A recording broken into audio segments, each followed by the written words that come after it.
Hi, I'm Helena, and today I'm going to talk about the sculptures found in the archaeological site of Lepenski Vir. Lepenski Vir is located near the river Danube in its gorge called the Iron Gates. The entire place is considered a monument of culture, and for very good reasons. It's one of the oldest archaeological sites that we have, about 8,000-year-old. The culture that existed there spanned for over 2,000 years and had over 120 generations, all very well documented. The findings there completely changed our outlook on what Serbia looked like during the Middle Stone Ages.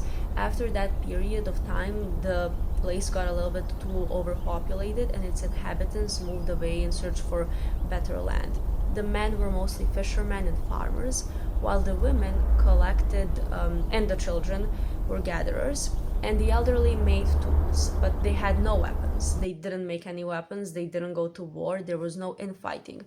In fact, in the 160 graves we found, every single one of them was a natural death. There were no violent deaths. These sculptures aren't the only ones who have a very original design. Their houses were this trapezoidal shape, with its structure being made out of clay hardened with ash into concrete.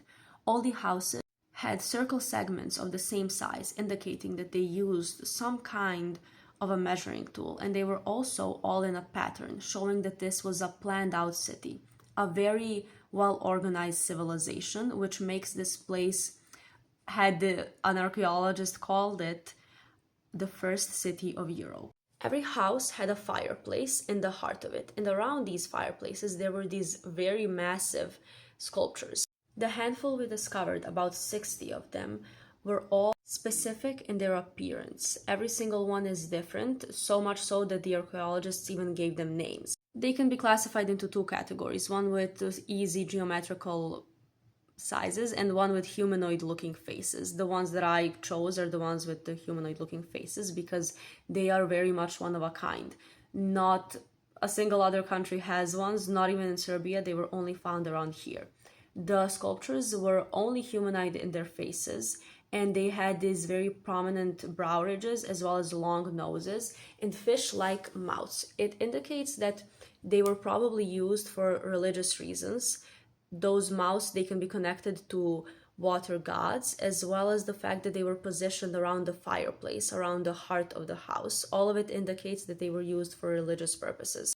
The site entire has now been relocated to avoid being flooded by the lake and is considered UNESCO Global Geopark and is protected. It's one of the most interesting parts of our culture. Despite being pretty newly discovered, only around 50 years ago, it has had a big influence, and almost every single person that lives in Serbia has visited the site, and it's a very memorable experience.